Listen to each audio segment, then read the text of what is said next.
Bueno, ondorengo hitzaldian eskolari buruz arituko gara.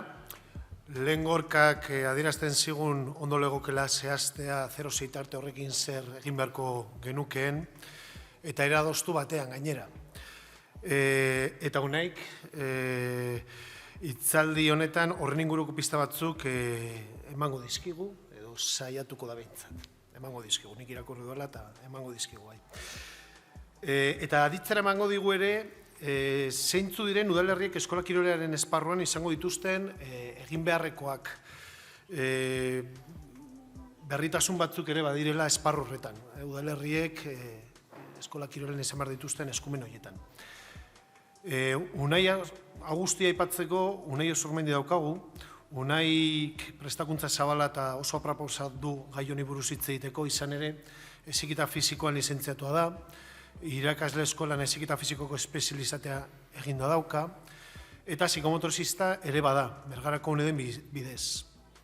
Lan esperientzia ere oso zabala duen pertsona da, kirol lanbideen legeak zehazten dituen 4 lanbideetan aritu da eta heziketa fisiko irakasle 4 urtetan, internatzaile geriketan, eskola kiroleko koordinatzaile eta monitorea hainbatetan izandakoa, Bergarako udal kirol kudeaketan 12 urte pasatxo igaro ditu, eta egun, azkenengo 6 urtetan bezala, Gipuzkoako Foru Aldundian aritzen da. Berak bere buruari buruz ondorengoa dio. Aditu gutxi, aritu asko, eta maizakitu. Eta bebai, etengabeko master egiten ari dela guraso gintzan. Eta ni esango nizuke horretan nizure klasekidea naizela master horretan. Nik Unai aspaldi ezagutzen dut, IBF-ko promozio berekoa gara, eta bi kontu gorek patzearren berataz, esango nuke alde batetik daukan konpromesua eta implikazio maila parte hartzean gizartearen edozein esparrutan, IBF-en ja klasiko ordezkari, asanbladatan beti hortze buru belarri. Kentzen diazun denbora, gero niretzako da. Eta ideia berritzaileak aurkezteko trebezia eta gaitasuna bebai. Zimaz, Unai aurrera euskeraz egingo du hitzaldia, eta aurrekoetan bezala 20 minutuko mantentzen dugu, tartea eta 10 minutuko galdera txanda. Utsi dazu mandoa, bai? Bueno, aldez aurretik eskerrak. Hemen trabeska jarriko naiz, ze zaila egiten zitzaidan eskua geldi eukitzia, gauza asko esan nahi ditut, izlari honenari denbora gutxien eman diote orduan, azkar joan bar dudanez, eserita egin bar dut, bale? Nik aurkeztu behar dizuedana da, nola esan dut berak, ez dudala kasu asko egiten, baztiet kasu egin, hasiera batean 06 adina jarri zidaten, da proposatu nien 06 eta jardunaldi fisiko eta kirola eskola adinean jorratzea interesatzen zitzaidala, bereziki hemen udal kirol politikakin ari garelako, udalek be ze alorretan ikutzen zizuen lege berriak, orduan, hori, askatasun osoz eta hartu intziaten, orduan, 06ari tarte bat eskainiko diot noski, baina baita ere eskola adinekoari buruz esaten dauena. Egingo dudana da, lehenbizi, 06 urteri buruzko diagnosi txiki bat eta leheno Mikelek aurreatu duen agiri horri buruzko aipamen bat, eta ja, nola aurretzei zuet zirikatzera torri natzaizuen, ja, zirikatzen hasiko natzaizue, bale? Jaso, 2 eskua gora, 3 agiri hauek lehenengo adibidez, 05 urteko agiri hori ezagutzen duzuenok jaso eskuak olapiak batera mesedez. Osea, ezagutu eta irakurri.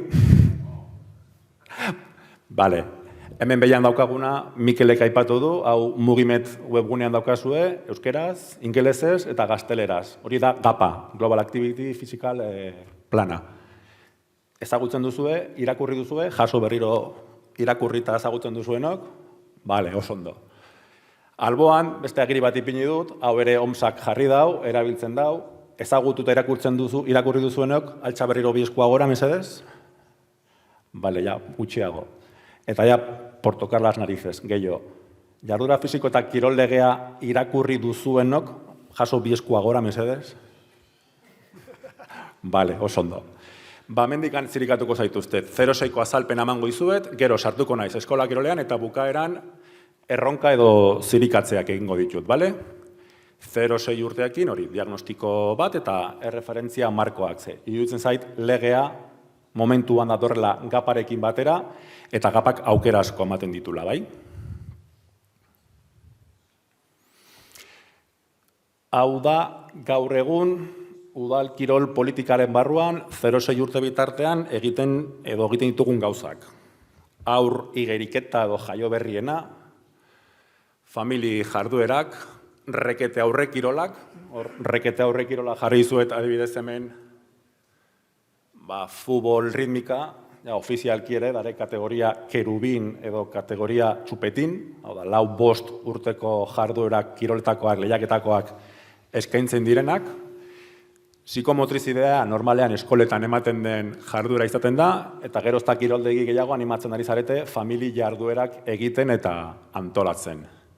Ez antolatua ipini dut bestaldian, zen erik eskola adineko kiroleko hontan ja gero kontzeptuan dalegean sartuko naiz, baina ja aurreatzen dizuet, ez? Jarduera fisikoren barruan, dauzkagu jolasak, dauzkagu kirolak, horietanak dira ekintza antolatuak, baina jarduera fisikoan ere dauzkagu ekintza ez antolatuak, horre ageriketa incidentala edo jarduera incidentala, ez? Desplazamendua sartzen dira, jolas libreko ez antolatuan, gauza guztiak ere sartzen dira, eta justo eskola kiroleko definizioa da, kirol jarduera antolatua eta desantolatuari buruz aipatzen da. Ahí lo dejo. Eta, bueno, berezikiera aipatu dizuet beste gauza bat, udal kirol teknikariak zer egiten enetan, badago dekretu bat, 2016koa, eta ja desgaitasunari begira, gogoratu enkuesta baskan 10-tik bat, desgaitasun bat daukala adierazten dutela, orduan 10-tik bat gauza, igual kiroldegian tokatuko zaizkigu, ezta? Badago adin goiztiarreko estimulazion tempanapeko dekretu bat, eta igual hau gizarte zerbitzuei eragiten die eta pentsatzen duzu igual ez dizuela ikutzen. Baina ja ikusi dut ikutzen dizuela. Non, udalerrian ze lekutan daukazue urberoa? Zuen kiroldegian. Zergatik galdetzen dut hau, adin goiztiarreko etapa hortan 0-6 urte bitarteko adin txikiei ikutzen die, estimulazio goiztiar hori profesional batzuen bitartez gizarte zerbitzuak ematen dituzte, hainbat zerbitzu, eta ja jaso dut, bai gure kirol egokituko federaziotik, baina baita ere zuen ahotik, batzutan zailtasunak ematen dirala, ume hauek behar duten jarduera hori egiteko kiroldegian, non igual gerenteak uzten ez dien sartzen. Besterik gabe, zirikatzen jarraitzen dut, bale? Eta netzako erronka handiena, ez? Neri pantailaren kontu hau, Mikelek leno aipatu dauen 24 orduko argazkian oso ondo jasotzen du, bai? Legeak, ze adierazten digu eta zer esaten digu.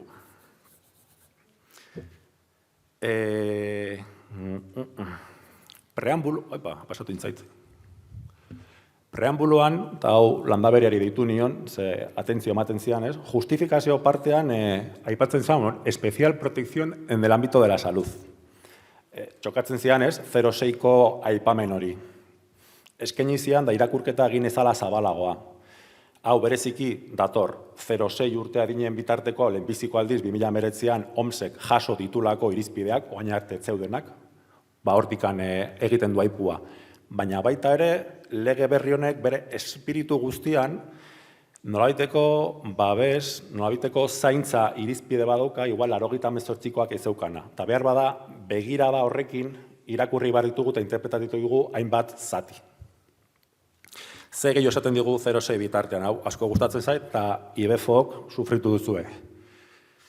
Actividad física y juego libre. Bazpare juego behiratu nun, ze euskeraz badakizue juego jolasa daukagula, jolasa espontaneoa da, jolasak ez dauka memoriarik, jolasa librea da, autoorganizatua da, emaitzari begiraz dago.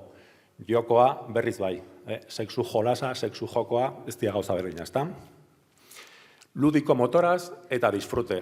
3 gauza horiek aipatzen ditut, zurekin aurreko baten telefonoz egin janean, legeak ez du asko esaten, egila da, baina ere asko esaten dau. Ahapaldi batetan, daia justo ja programetan sartzen danean, aipatzen dau, se evitarán las actividades de competitivas e incorporar en sus contenidos actividades de psicomotricidad.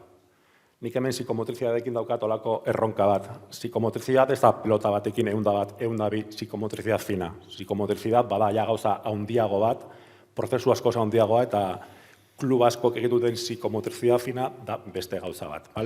Hori mai gaineratzen dut. Hau da txostenean jasotzen dana, hau da parte kuantia, hau da 0,6 urte bitartean, OMSek esaten diguna. Berriro errepikatzen dut, Lehenon Mikeli esaten niona, hau ez da usteak eta iritziak, hau dago evidentzia zientifikoan, ikerketan eta jakintza adituan proposatutako gauzak, ez die usteak eta pensakerak, bale? Eta plantamentuak, Mikelek zion bezala hiru zutabeak markatzen ditu, hori, jarduera fisikoan ikuspegitik, pantailari eta geldi ez egoteari sartzen du, orduan igual gure politiketan antolatuaz gain, ez antolatua eta ez geldirik egotearena jaso behar dugu, eta loarena ere, aipamen handia egiten dago hor, importante erutzen zait. Eta hau izango zen parte kuantia, bai? Zenbateko gutxieneko ukibarko lukete gure 0,6 urte bitarteko alabasemeek.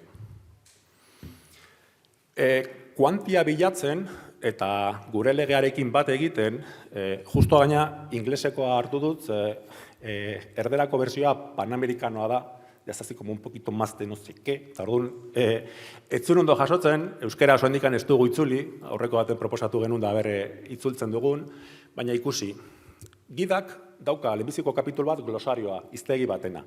Hiztegi horretan ja jarduera batzu jartzen ditu, eta bereziki, 0,6ari aipua egiten dio zentzu hontan. Bereziki, hemengo jarduera fisikoa izango da play energetic play, edo jolas energetiko. Hora aipatzen da nolaiteko intensidade eta meten inguruan. Baina importanteena, zer baino jarduera ariketa antolatua, heziketa fisikoa eta kirola baino. Bai legeak. Eta baita 0,5ko bitxartean, adierazten digute oso ondo zer da egin daitekena eta zerrez. Eta ja beste zirikatzeko ikuspegi bat. Gidalerroak, jartzen duzunean bilatzailean osasun, hezkuntza eta gizarteragileak agertzen dira. Kiroletako buruz ezer gutxi esaten digu, edo ezerrez. Hau, Espainiako gobernuak zeuletzen du 0,6en egon behar dula, pixkate errepikapen bada, hori, ikuspegi horrekin ez, Mikelek mai gaineratzen zuna, ez du bakarrik ze antolatu eta zer egin, baizik eta zer ez egin ebai. Eta pantailaren bildurra eta kezka mai gainean jartzen da. Sartzen ez eskola kiroleko kontuarekin. Bugs Bunirena jarri dut, ze euskal atxotitz bat badaukagu, ze berri, zaharrak berri eta guztion amorragarri. Ja historikoa behiratu. 80ko dekretuak, eskola kirolekuak. 88ko legeak. 2008ko eskola kirol dekretuak. Eta orain, 2023ko lege berriak ikastetxe ardigunean jartzen du. Urte salto guztietan ikastetxe ardigunean dago, berriro zirikatze galdera bat, eta zuek zuren buruarekin erantzun zazue, konforme?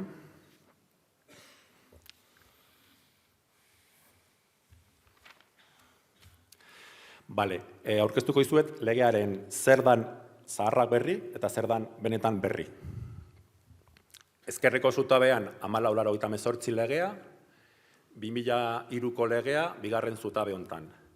Horiz, markatu dizkizuet, aurreko testuan copy-pastetik berritu egin diranak. Lehenengoa, titulua bera. Deporte escolar, deporte universitario zan, eta orain, en edad escolar. Netzako horrek ja abia puntu bat plantatzen du. Oantxe bertan ja, jarduera fisikoa eskola adinean jartzeak, boltatzen gara deporte eskolarreko eskolar hori ez izatea bakarrik adina. Ikastetxea.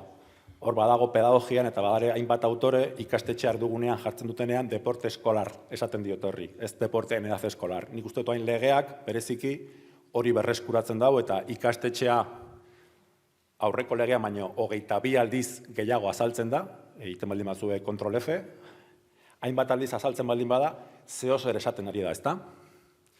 Gehiago,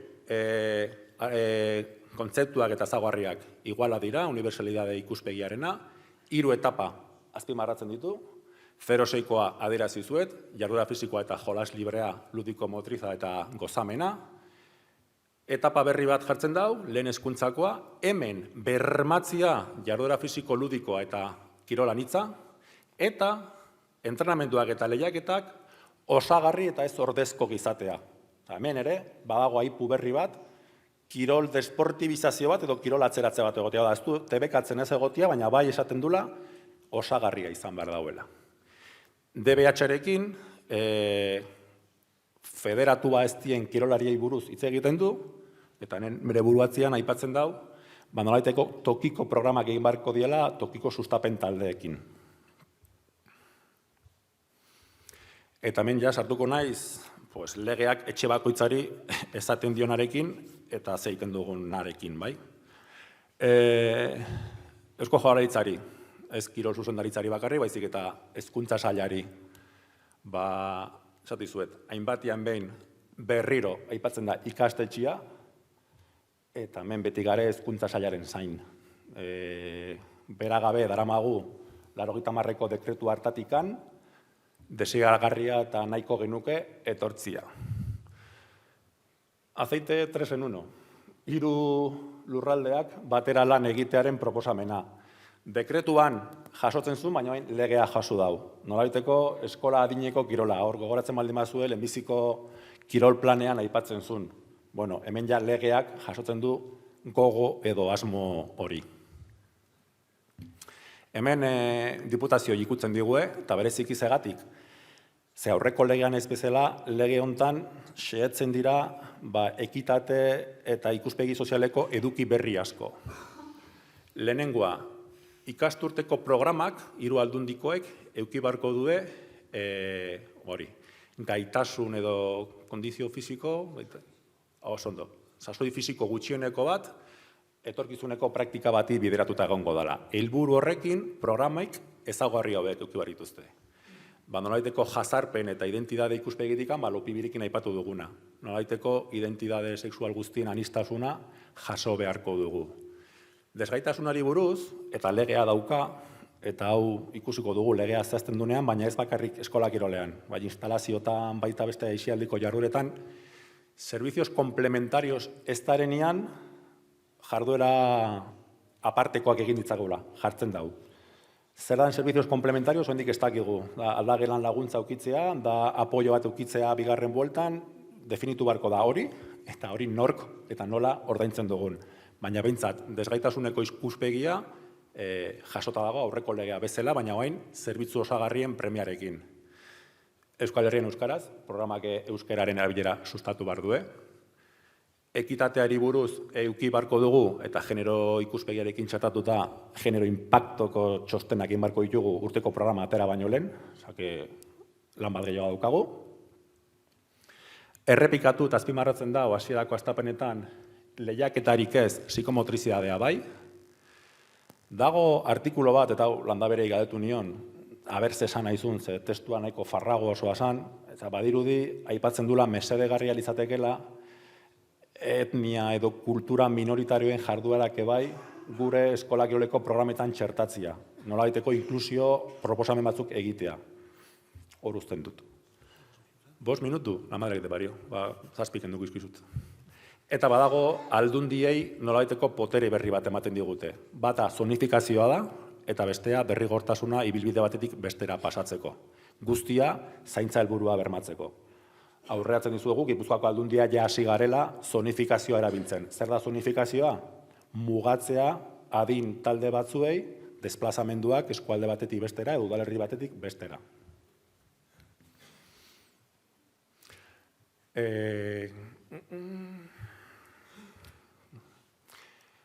Udalerriei, zeuei, zuzenian.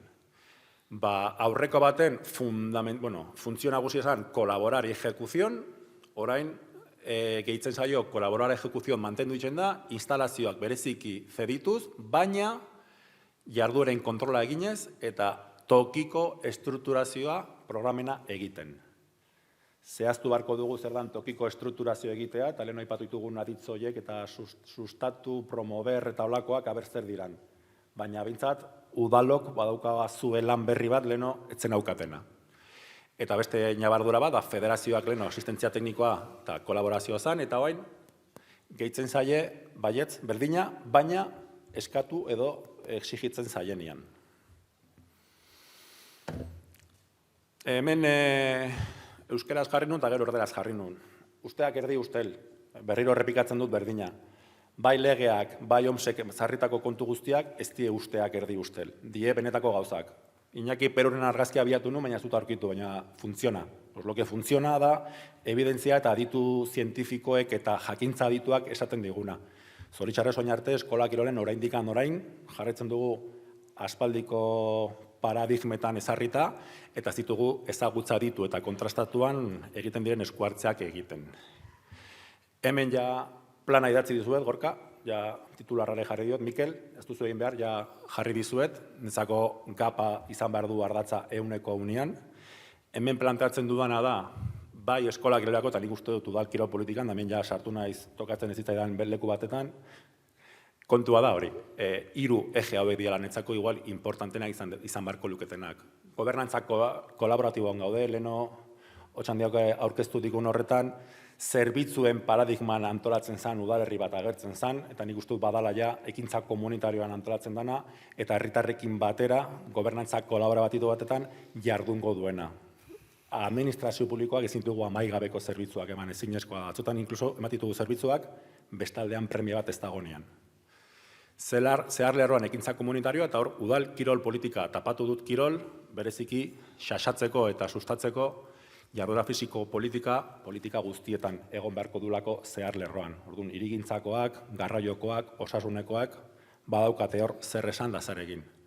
Hemen prozedura administratiboa jarri dut horrela, zezuei entzunda, ointzat Gipuzkoar teknikarei entzunda, aurreko gauza horietan lan egin alizateko ordenadora aurrean denbora gutxiago goteko eskatzen duzue. Eta egun prozedura administratiboari da hartzen tamaina handi bat, non herritarrekin lan egiteko aukera ematen ez digun, non denbora asko galtzen da, hamsterra batek bezala prozesu horietan. Nik uste dut honek ere gogoeta bat erakarri beharko digula lan egiteko moduetan. Hemen, ja, udalak ze egin dezakete, 06, proposamen zehatza. Hau da, 2018an egin genuen lan bat Gipuzkoako Foru Aldundian, evidentzia zientifikoan oinarritzen da, aditu talde batzukin kontrastatu genuen, eta hor dauzkazue interbentzio aukera pilo bat. Askok ez die kiroletakoak. Zen nire ustez eta proposamen zehatza da, kiroletan egin beharko egunekena da, ezerrez. Edo gutxienez, bermatu egiten dien gauza horiek beste jolas, aisia eta beste kontu batzu diala. Orduan, kiroletko desportibizatu eta nolaiteko planteamendu bat egin beharko nuke. Zein zentzutan?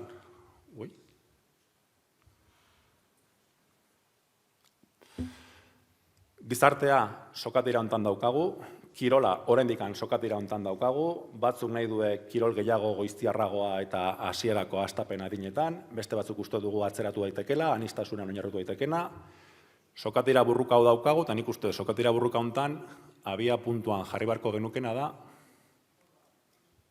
hau nire paja mentala da, Nire paja mentala hau da, kantatu zazuen erekin. Euskal Herrian euskaraz nahi dugu hitz eta jolas, ez jokaz, ez kirol. Utziko diogu umie izaten, nahiko putada inginien DBH aurreatzen da institutuaren OEGB ipatu du, nahiko putada indiogu 2 urte haurtzaroak entzen, utzi ditzaiogun kiroletan jolasten guztia eta gero etorriko gara. Ez ditzagun jarri berreketak eta erroketak egiten, jolasteko aukerarik ez dutenean izan. Autore bat ikusi dut guzti hau prestatzen, txilena bada.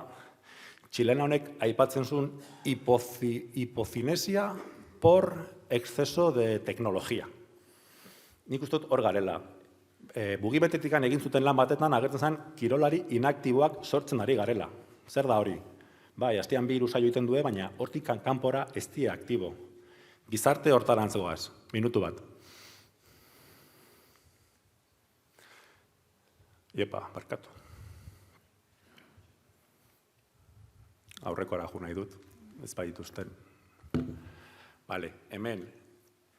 98ko legea, 2008ko dekretua, 10 urte.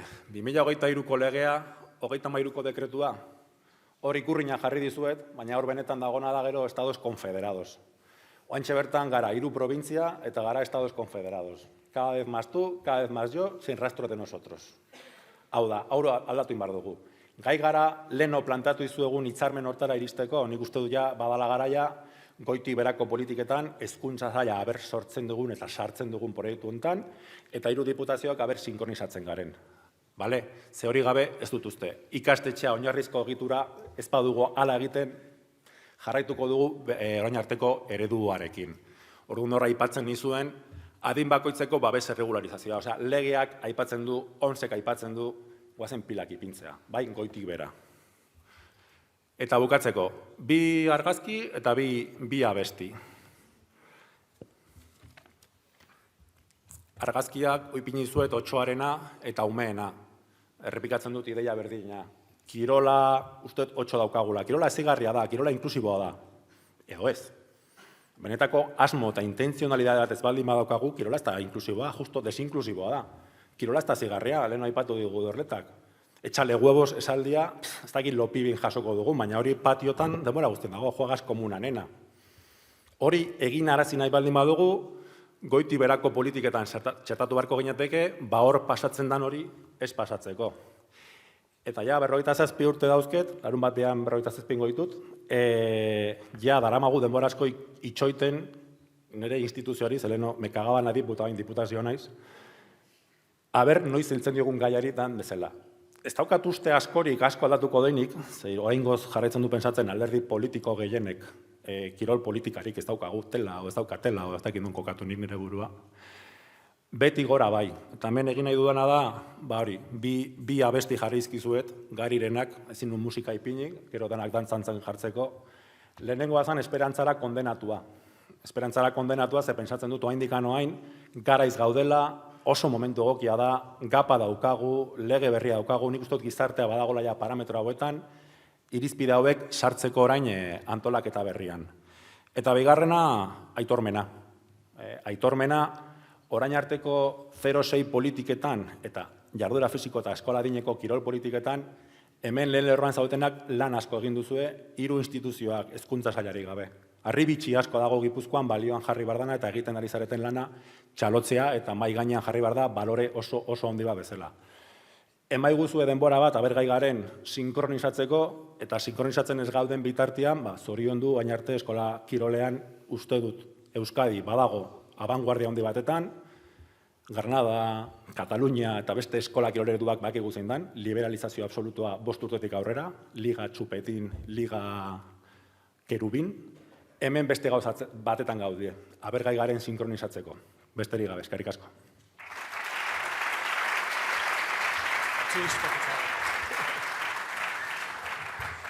Bueno, hainbeste galderekin, hainbeste ideiekin, suposatzen dut hemendik galdera nahikotxo izango ditugula, beraz, aurrera.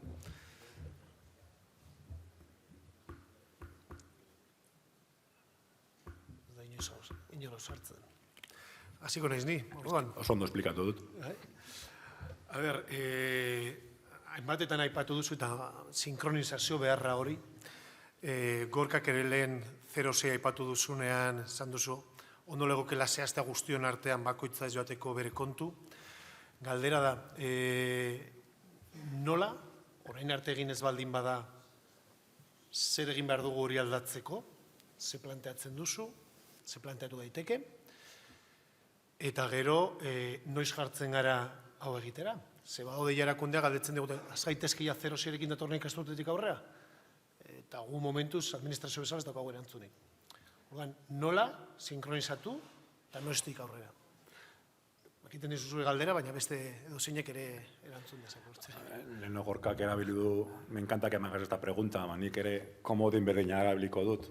Hemen hitzarmen bat behar dugu, 3 instituzio nagusiak eta Eusko Jaurlaritzarekin batera, baina badago gauza bat garbi geratzen dana, jolasa, jokoa eta atseginez. Ez dakit zer egin beharko dugun eta nola egin beharko dugun. Garbi dago foru programetan jaso beharko dugula. Badakit zer ez dugun jaso behar. Eta igual horrekin izango zen lehenbiziko pausua. 4-5 urteko ligak, entrenamenduak eta kompetizioak badakit ezin diala egin. Nik uste dut urrats ausartori ematen saiatu beharko ginatekela, politikoki ahaldundu eta saiatu urrats hori aurrera ematen. Badakit kontrakorriente dela, hainbat guraso eskatuko duela, baina uste dut legea markatzen dauela, OMSak markatzen digu, gainontzeko guztiak aitzakia dira. Beste jarduera guztiak, adostasun batetan jaso beharko ditugu, eta zalantza handia dauzkat, zenbat gauza jarri beharko ditugun, esaten digutenean evidentzia zientifikotik, jarduera fisiko incidentala edo aisialdikoa danean eta ez antolatua. Orduan igual antolatu behar duguna ondo da ez antolatzia. baina hemendik aurrea lasai asko iriki eta eztabaidarako gunea da, iritzia baino ez,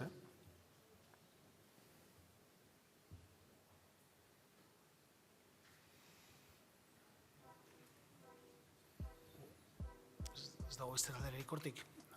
Gozia egongo da igual, ja. Bestela, bigarren bat, unai, 0-6 arte horretan, batez aipatzen ari zara nolabait, era ez antolatu batean, antolatu beharko litzateke.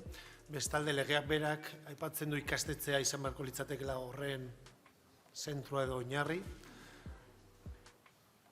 0-6 horretan, udalerria daude, orain arte zerbait egin baldin badagian beraik egin izan dute, instalazioa jarriz, igeriketa, lehen jarri duzun. Nortzuk zeragilek parte hartu beharko lukete batez 0-6ko tarte horretan? Ikastetxea, edo beste asko badaukate zer esan asko?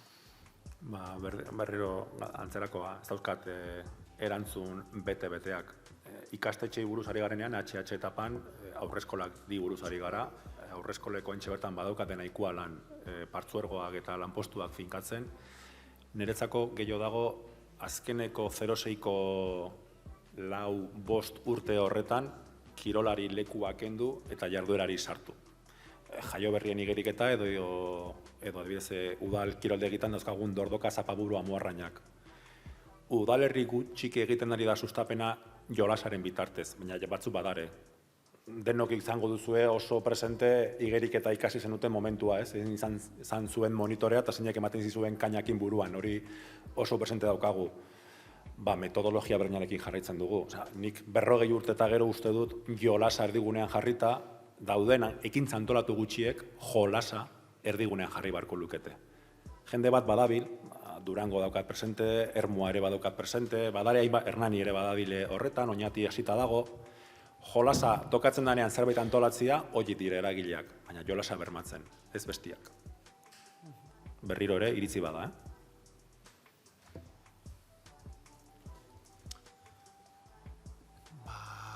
Galderarik ez baldin badago, mango diogu amaiera goiko saioari. Iñaki ez dakit zerbait aipatu nahi duzun. Modera bazkaltzera eta Iruretan buelta.